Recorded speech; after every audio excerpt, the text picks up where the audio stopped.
The forbidden love of two female inmates. The siren wailed like a tired animal as the gates of Grey Ridge rolled open and the morning air tasted like metal and rain. In the chow line, women stood shoulder to shoulder, eyes hollow from 100 repetitions of the same bleak dawn. A guard flicked his baton against the table leg. Clang, clang, a metronome for obedience. That was when Maya dropped her tray. It wasn't clumsiness. It was the shove she didn't see, the whispered, "Watch your step, princess," from a woman who collected favors like debts. Food splashed across the concrete, thin oatmeal, a bruised apple, a smear of something that called itself eggs. The room snickered. Maya's cheeks burned, not from shame so much as from the memory of how quickly a person can go from citizen to inmate when the world decides your face is the wrong color and your voice is too steady. She crouched to gather the pieces anyway, fingers trembling, refusing to meet the eyes that wanted to see her break. A hand entered her field of view, brown knuckles, scar along the thumb, nails clean despite everything, and a voice low as a lullaby said, "Let me." Maya looked up into Lena's gaze, a soft storm behind iron bars. Everyone knew Lena, too quiet, too watchful, a rumor with a heartbeat. People said she punched a cop. People said she didn't. People said a lot of things.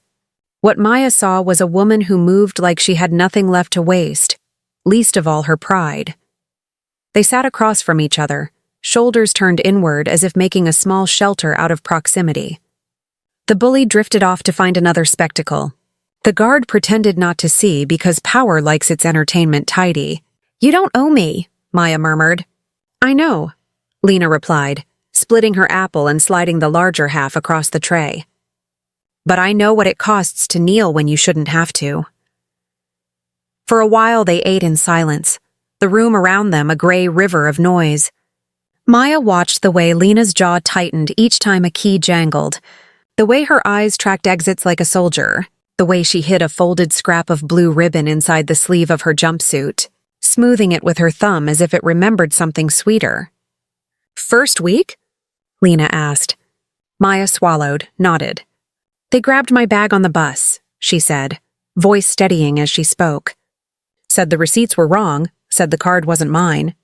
I kept explaining, and the more I explained, the more it sounded like a story they didn't want to hear." She could still feel the cold smear of the station bench, the half smirk of the officer who said, "You should have kept your head down," and the way her own boss went quiet when the phone rang. "I filed the complaint that morning," she added, eyes fixed on the spoon.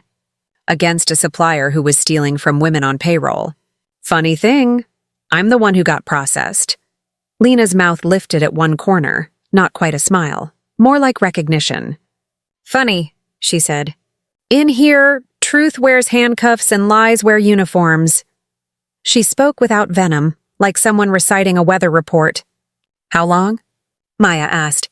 "Until a hearing," Lena said. "Or until somebody decides we don't matter."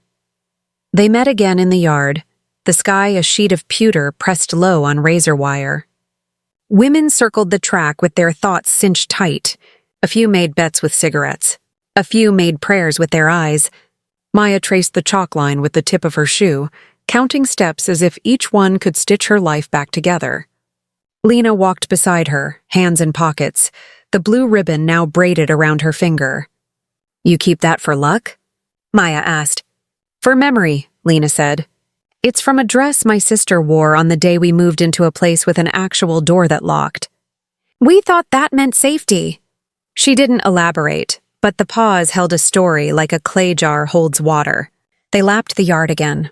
A guard shouted at a woman for laughing too loudly, as if joy itself violated policy. "What will you do when you get out?"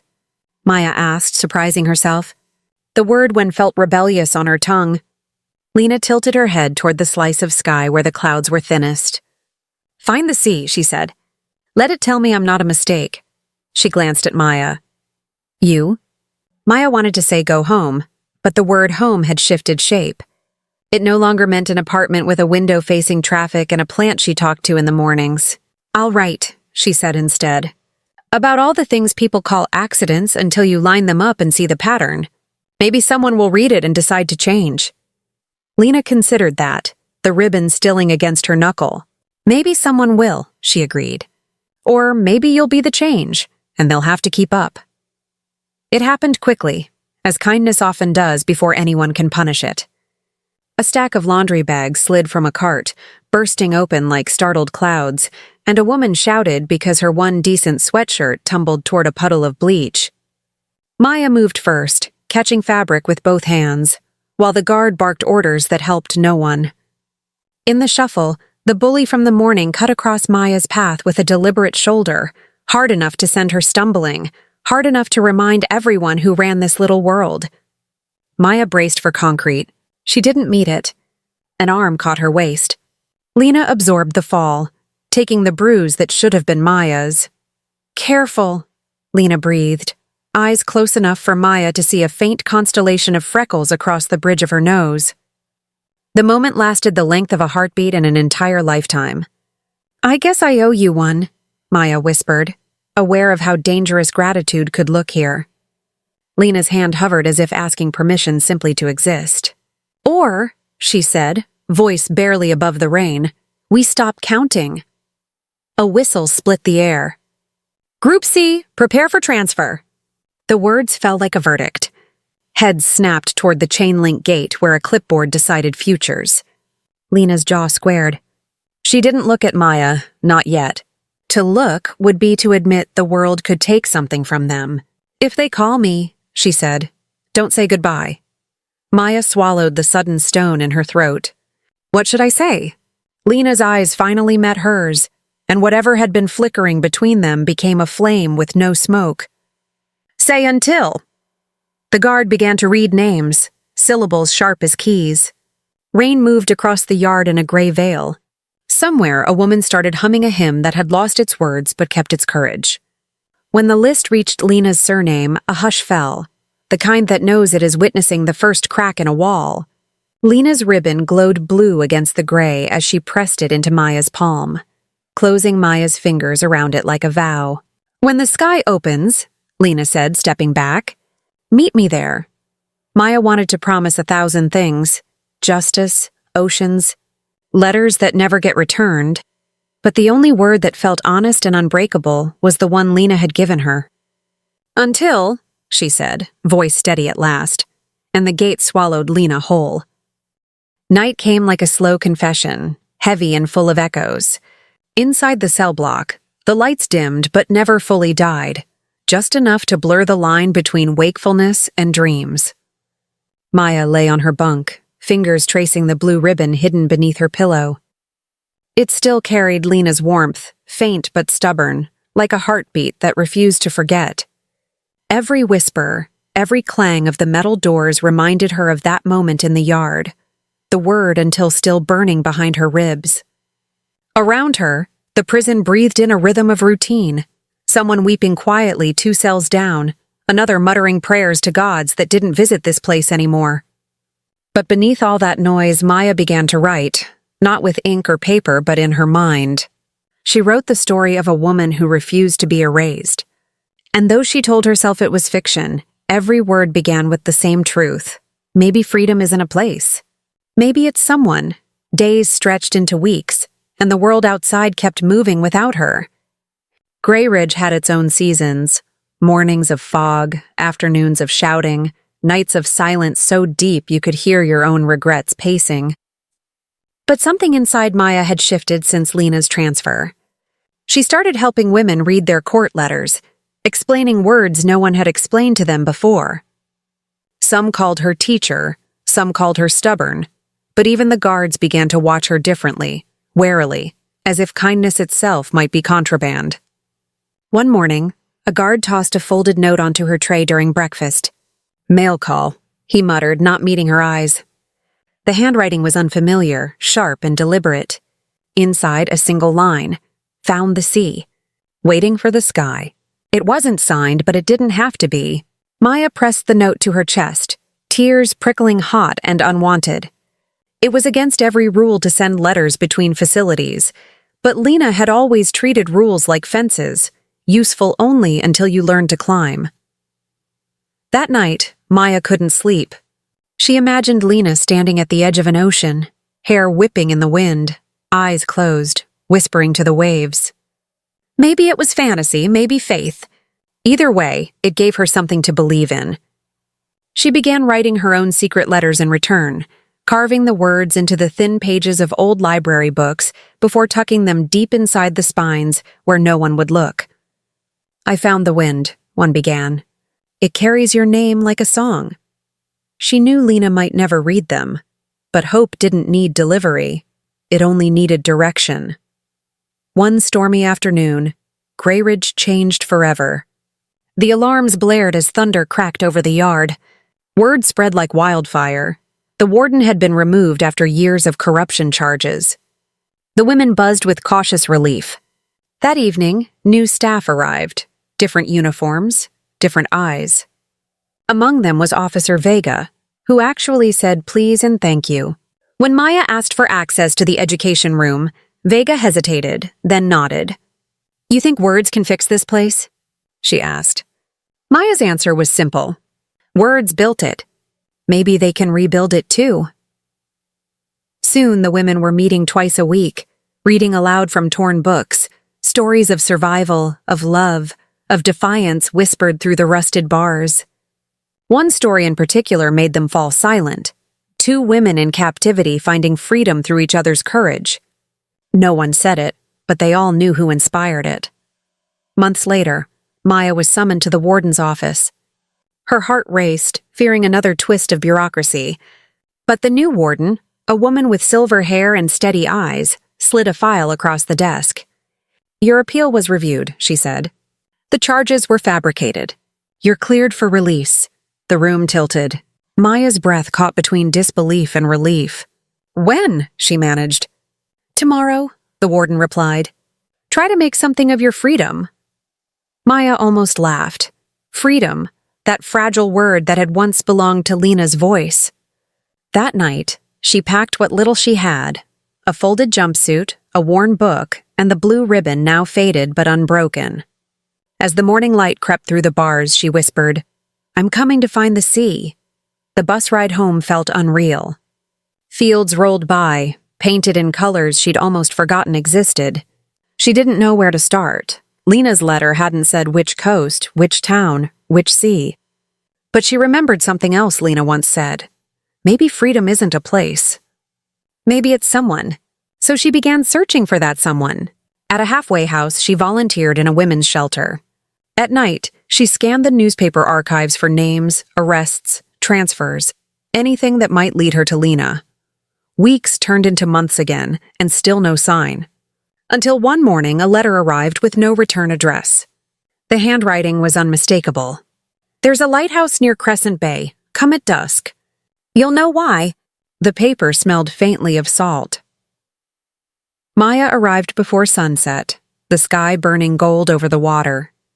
The lighthouse stood silent, its walls chipped but proud, waves crashing like applause at its base. She climbed the narrow stairs, heart pounding. At the top, against the backdrop of an endless sea, stood Lena, older, thinner, but unmistakably her. She turned slowly, the wind catching the ribbon tied around her wrist. "You found me," Lena said. Maya could barely speak. "You found the ocean," she replied. "And I found the sky," Lena finished for her. For a long moment, neither moved. Then Lena stepped forward, closing the space between them. "They said we'd forget each other," she murmured. "They said we'd move on." Maya smiled through tears. Then they didn't know what love remembers. They stood together as the first stars appeared, their hands brushing, their silence saying what words never could. Two women the world tried to break, standing on the edge of everything it couldn't take. Below them, the tide whispered its own promise, until the sea became their witness. Waves crashed against the rocks like a heartbeat too wild to be contained, and every gust of salt air seemed to whisper, "You made it." For the first time in years, Maya and Lena could breathe without permission. They rented a small, weather-beaten house near the edge of Crescent Bay, 2 rooms, cracked windows, and the soft hum of gulls at dawn. To anyone passing by, they were just two women starting over. But inside those four walls lived a miracle that had survived handcuffs, walls, and silence. The first few weeks were clumsy in the way freedom always is after captivity. Maya would wake in the middle of the night, expecting the clang of doors, the barked orders. Lena would flinch at sudden noises, her instincts still tuned to danger. Once a neighbor's car backfired and she hit the ground before she realized she was safe. They laughed about it later, the kind of laughter that comes with tears. "We're like ghosts relearning how to live," Maya said. Lena smiled faintly. "No," she whispered, brushing her fingers across Maya's wrist. "We're survivors remembering how to exist." Each morning, Maya wrote by the window overlooking the sea. Her pen scratched across pages that spoke of injustice, resilience, and women who refused to disappear. She sent essays to small magazines under the name M.A. Lark, hoping her words might reach someone still trapped behind bars. Lena, meanwhile, found work repairing boats for an old fisherman who didn't ask too many questions. Her hands, once used for defense, learned gentleness again. She came home every evening with the scent of salt and oil clinging to her skin. And Maya would hand her a cup of tea before they sat quietly watching the horizon. But peace, like freedom, never comes without shadows. One evening, a news report flashed across the small TV. Grey Ridge investigation continues. Whistleblower's testimony reopens case. Maya froze. Her article about the prison's corruption had been published anonymously 2 weeks earlier, but someone must have traced it back. "They'll find out," she whispered, panic clawing at her chest. "They'll know it was me." Lena turned off the TV calmly. "Then they'll know the truth," she said. "And maybe that's what they fear the most." A week later, 2 officers showed up at their door. They weren't there to arrest anyone. They came with folders and apologies. "Your piece exposed evidence that led to the warden's full conviction," one said. "It helped several inmates get fair hearings." Maya's breath caught. "So this means—" "It means you were right to speak," the officer interrupted. "And if you're willing, we'd like your testimony for the reform board." Lena's eyes softened with pride, but Maya hesitated. "I just wanted to write," she said quietly. "I didn't want to become a headline." Lena touched her hand beneath the table. "Maybe some stories deserve to be loud," she murmured. The following weeks became a blur of interviews, letters, and late-night conversations. Maya's face appeared in newspapers, not as a criminal, but as an advocate for justice. Yet with every spotlight came new risk. Online articles twisted her story, turning it into something sensational. Strangers sent messages, some grateful, some cruel. One afternoon, while Maya stood outside the courthouse, a woman from their old cell block approached her. She had tears in her eyes and a trembling smile. "Because of you," she said, "my daughter got to come home." Maya didn't know how to reply. She just hugged her, both of them crying quietly in the rain. Back at the cottage, Lena waited with dinner, simple soup, candles flickering in chipped glasses. "How was it?" she asked. "Exhausting," Maya admitted, sitting down, "but worth it." Lena studied her face for a moment. "You're glowing," she said. "No," Maya laughed softly. "I'm terrified." "Good," Lena replied. "That means you're alive." One night, as the wind howled outside, Maya found Lena on the porch staring at the stars. "Do you ever miss it?" Maya asked. "Prison?" Lena's lips curved in a sad smile. "Not the walls," she said, "but the way we learned to see each other in the dark. The way every whisper mattered." Maya leaned against the doorframe. "I used to think love was supposed to be perfect," she said. "Now I think it's just supposed to survive." Lena nodded. "And ours did." Then came the letter that changed everything again. It was from a publisher, an offer to turn Maya's prison journals into a book titled Until the Sky Opens. They wanted to pay her, print her words, and share her story worldwide. Maya's hands trembled as she read it aloud. "They want the truth," she said. Lena smiled, her eyes bright with pride and fear. "Then give it to them. But promise me one thing. Don't let them own it. Don't let them take what we built from pain and turn it into pity, Maya promised. Together they worked late into the nights, revising every chapter. Lena became her editor, her critic, her calm in the storm. When the book finally launched, it became more than a bestseller. It became a movement. Donations poured in for women wrongfully imprisoned, letters arrived from across the country, and the blue ribbon became a symbol of resilience and love. Yet through all the noise, Maya and Lena stayed grounded in their little home by the sea. Fame didn't change them. It only reminded them how fragile peace can be. One evening, as reporters camped outside their gate, Lena whispered, "Let's disappear for a while." They packed a single suitcase, left the keys on the table, and walked barefoot down the beach. The moonlight painted them in silver, and the sea roared softly like applause. "We made it," Maya said, her voice breaking with emotion. Lena took her hand. "No," she whispered. "We're still making it." And together, they stepped into the tide. Two souls the world had tried to drown, learning once again how to float. The next morning, the world woke up to their disappearance. The news called it mysterious. The papers said romantic rebellion. But for Maya and Lena, it was neither. It was peace. They had driven through the night, far from Crescent Bay, past sleeping towns and quiet forests, until the road gave way to mountains and fog. They found a cabin that had been empty for years, perched above a valley where mist rolled like waves. The roof leaked a little, and the floor creaked with every step, but it was theirs.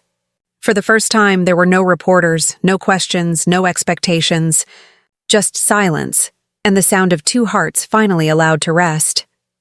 Days melted into one another, measured not by clocks, but by the rhythm of breath and birdsong.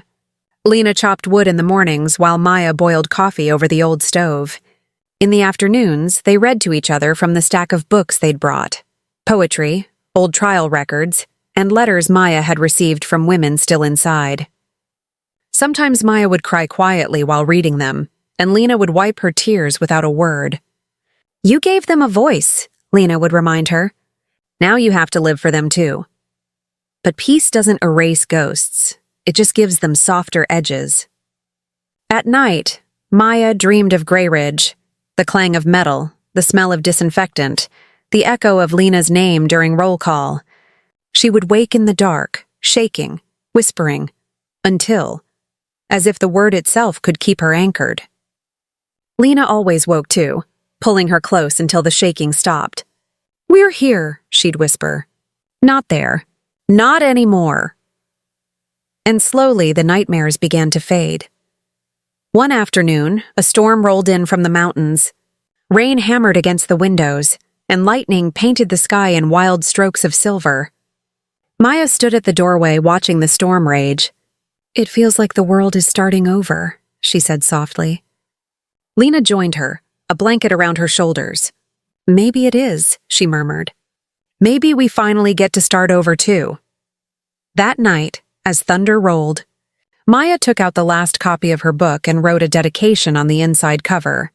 "For the woman who taught me that freedom is not a place, but a person." She left it on the table beside the lamp, her handwriting glowing faintly under the flickering light. Weeks later, a letter arrived, carried by a stranger who'd hiked up from the town below. "You're hard to find," he said with a grin. The envelope bore the seal of the Women's Justice Foundation. Maya opened it carefully. They wanted her to speak at an international summit. Her story had inspired reformers and activists around the world. She read it aloud, voice trembling. "They want me to represent survivors," she said. "They want me to speak." Lena's expression softened. "You should," she said. "You earned it." But Maya hesitated. And what if they twist it again? What if they turn it into something political? Lena smiled gently. Then remind them it's human. When the day of the speech came, the hall was filled with cameras, journalists, and quiet anticipation. Maya stepped up to the podium, her blue ribbon tied neatly around her wrist. She began, not with statistics or anger, but with truth. "Once," she said, "I thought freedom was something that could be taken away. but I learned it's something we carry inside us, even behind bars. I found mine in a woman who refused to let me forget who I was. She paused, eyes glistening. This isn't just my story. It's every woman's story who was told her voice didn't matter and chose to speak anyway. The hall rose to its feet, applause echoing like thunder. That night, when she returned to the cabin, Lena was waiting by the fire. "You were incredible," she said, pride shining in her eyes. Maya laughed softly. "I was terrified." "Good," Lena said. "Courage isn't about not being afraid. It's about standing anyway." They sat together by the fire, their hands entwined, the ribbon between them glowing in the amber light.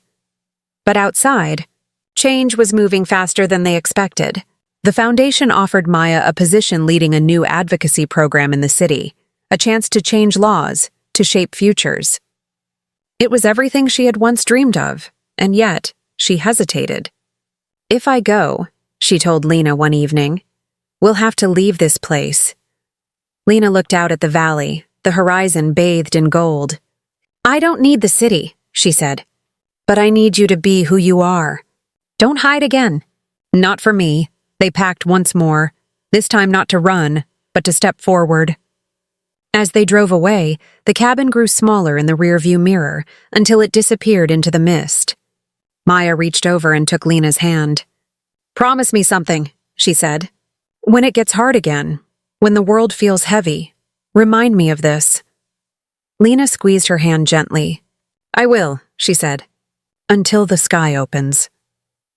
In the city, Maya's voice became a beacon. She stood before audiences, classrooms, and councils, her words carrying the weight of those who couldn't stand beside her. Lena stayed close, quietly anchoring her, managing logistics, handling letters, and keeping her grounded when fame threatened to consume her. Their love became both shield and light, their bond a quiet revolution in a world still learning how to listen. One evening, after a long event, they returned to their apartment to find hundreds of letters waiting, some from strangers, some from women still imprisoned. Maya picked one at random. It read, "Your story made me believe I can start again. Thank you." Tears welled in her eyes. Lena took the letter and folded it neatly. "Then we've done something right," she said softly. They went to the balcony, where the city lights shimmered like stars. Maya leaned into Lena's shoulder. "Do you ever think we were meant to meet?" she asked. Lena smiled faintly. "I think we were meant to remind each other what living looks like." Below them, the city hummed, alive, chaotic, imperfect. But in that small corner of the night, under the open sky, two women who had once been numbers on a cell door were simply free. The city had its own rhythm. Sirens, voices, the soft pulse of dreams and disappointments colliding in the streets. For Maya and Lena, it was another kind of prison at first, just with prettier walls. Every morning they joined the crowd, Maya with her notebook and causes, Lena with quiet eyes that saw everything but said little. Their apartment was small, its windows overlooking a row of trees and a patch of sky that glowed gold at sunset. They called it their piece of freedom. But even freedom, when carried too long, starts to ache. Maya was in constant motion. Interviews, speeches, meetings. The world had decided she was a symbol now, and symbols didn't get rest. She wanted to fight for justice, to fix the system that broke people like them. But the higher she climbed, the further she drifted from the woman who had once caught her before she hit the ground. Lena stayed behind the scenes, managing her correspondence, cooking dinners that grew cold waiting. Some nights, Maya would return long after midnight, whispering apologies as she collapsed beside her. Lena never scolded, never complained. But the silence between them began to hum with unspoken fear, the fear that success was slowly stealing what survival had built. One night, after a televised panel, Maya sat alone on the balcony with a glass of untouched tea. Below, the city lights flickered like a restless heartbeat. She could still hear the moderator's words echoing in her mind. "Do you think love distracted you from your mission?" She had smiled politely on stage, but now the question burned. Love had saved her. Wasn't that part of the mission, too? Behind her, the door opened softly. You didn't eat, Lena said, voice calm but tired. Neither did you, Maya replied. I waited. For what? Lena asked gently. For you, Maya said, finally turning. The air between them trembled. Lena, I'm trying to make something that lasts. But I'm losing time. Losing us. Lena stepped closer. Then stop fighting everything alone, she whispered. The world doesn't need a perfect hero, Maya. It needs a human one. Maya pressed her forehead against hers, the tears coming quietly. I don't know how to be human anymore, she said. Then start small, Lena murmured. Start with me. The next morning they left the city. No cameras, no announcements, just a weekend by the coast. The same ocean that once reunited them waited like an old friend. They walked along the shore, shoes in hand, letting the waves touch their feet. Do you ever wonder why it was us? Maya asked. All the people, all the prisons. Lena smiled faintly. Because maybe we were meant to prove that love doesn't need permission. They stopped by a tide pool, watching tiny fish shimmer beneath the surface. Do you miss the quiet? Lena asked. Sometimes, Maya admitted. But the world gave us noise so we wouldn't forget to use our voices. That evening, they sat by a fire on the beach, the stars sharp and endless above them. Maya read aloud a letter she'd received from an inmate named Karina, a young woman who had found courage after reading Until the Sky Opens. She says she wants to study law when she gets out, Maya said, her voice thick with emotion. She says she wants to defend women like us. Lena smiled, eyes glistening. Then your story worked. Our story, Maya corrected. But even as they laughed and shared old memories, a shadow loomed on the horizon.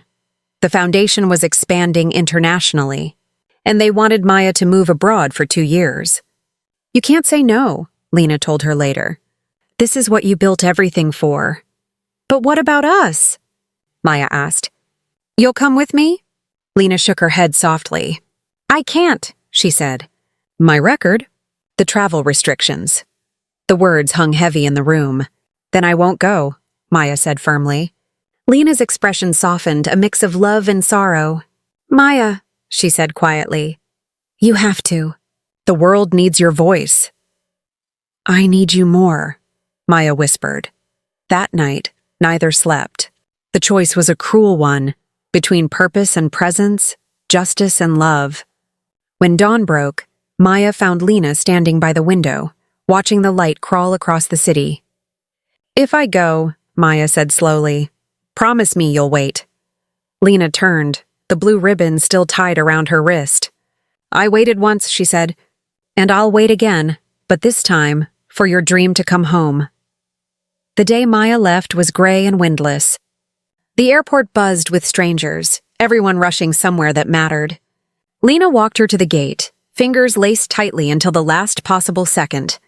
When you find the new sky, Lena said softly, send me a piece of it. Maya nodded, fighting tears. And you, she said, send me the sound of the sea. They stood like that for a heartbeat that stretched into eternity. Then the announcement came, and Maya walked away. Not because she wanted to, but because love sometimes demands distance. From her plane window, she watched the clouds drift below, remembering the first time she'd looked at the sky through prison bars. She opened her notebook and wrote, maybe freedom isn't where you are. Maybe it's who's waiting when you return. Back home, Lena kept her promise. Every evening she walked to the ocean, recording the waves, sending short voice notes to Maya with the caption, still here. Maya, in turn, sent photos of sunsets from new cities, each one labeled Until. Months passed like that, letters, recordings, fragments of a life stretched between two horizons. Their love had learned how to travel, how to survive silence, how to turn waiting into hope. And one night, standing before a full auditorium in another country, Maya ended her speech with a smile that belonged to someone far away. People ask me what freedom means, she said. I used to think it was walking out of a cell, but now I know it's having someone to walk toward. 2 years had passed, 2 long years of distance, letters, recordings, and time zones that separated sunrise from sunset. Maya had become a name spoken in auditoriums, a symbol written in articles, and a voice played in classrooms around the world. Her speeches lit sparks of change. Laws were rewritten, prisons reformed, women freed. But every night, when the applause faded and the cameras turned off, she would close her hotel window and whisper into the wind, until she kept Lena's ribbon close, wrapped around her wrist, now faded to the color of dawn. It reminded her of where she came from, of the touch that had rebuilt her from the ashes. Yet with every success, the silence between them grew heavier. The letters came less often, the recordings shorter. The world celebrated Maya, but no one saw the loneliness that came with being an emblem instead of a woman. Sometimes she wondered if she had become too far away, not just in miles, but in spirit.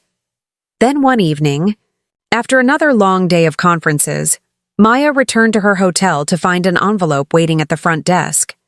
No return address, only her name written in Lena's familiar handwriting. Her heart stumbled as she tore it open. Inside was a single line, "The sea is changing. Come home." There was no signature, no explanation, but the weight of those words left her trembling. She packed that night. By dawn, she was on the first flight back. The coastal air hit her like memory. Crescent Bay hadn't changed much. The same salty wind, the same lonely lighthouse, but everything felt older, quieter. When she reached the beach house, her breath caught. The door was ajar, and inside, the walls were lined with photographs. Maya's book covers, clippings of news articles, and dozens of letters, her own words, framed like keepsakes. On the table lay the blue ribbon untied, and beside it a note. "I'm at the water, Maya ran." The tide was rising, the sky painted in gold and sorrow.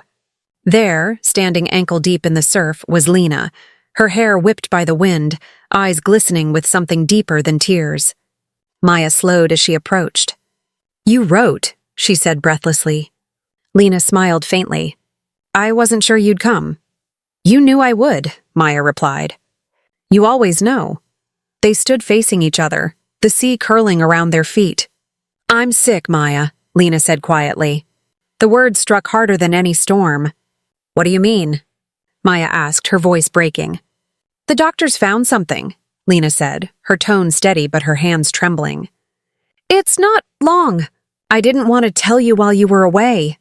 Maya's throat closed. "No," she whispered. "No, don't you dare say that."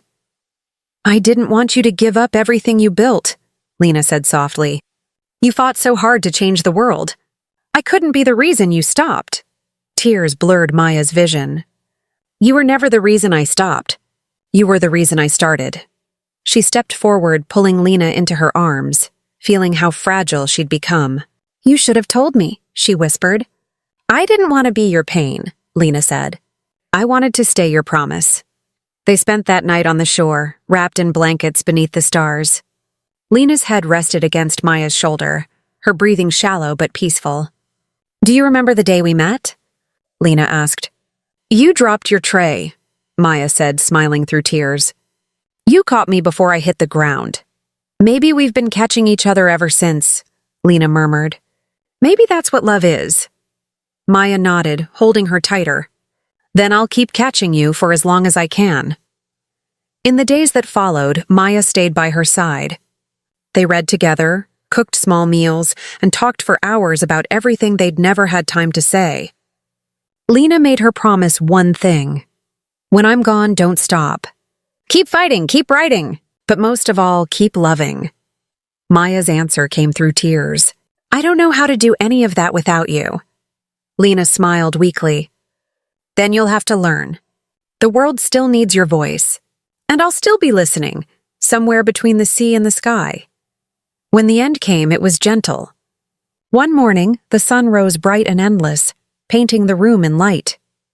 Lena's hand slipped quietly from Maya's, and the world fell silent for a moment that lasted forever.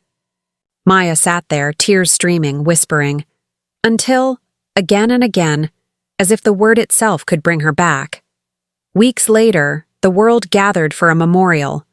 Maya spoke not as an activist, but as a woman who had loved fiercely and lost beautifully. "She taught me," Maya said, voice trembling, that even in the darkest places, love can bloom. She taught me that freedom isn't about walls or laws. It's about who you carry within you. The audience rose in silence, their applause soft, reverent. Endless, after everyone left, Maya returned to the sea. She stood where they had first reunited, the wind cold against her face.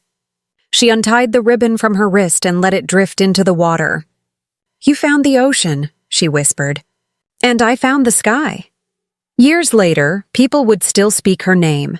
Maya Lark, the woman who changed the system. But those who truly knew her said her real legacy wasn't her book or her speeches. It was a love that defied walls, distance, and time. In every shelter she built, in every law she helped pass, there was a quiet trace of Lena's strength woven through. And sometimes, on nights when the tide sang softly and the stars trembled over the water, Maya swore she could hear a voice on the wind, a whisper that carried across eternity. Maybe freedom isn't a place. Maybe it's someone.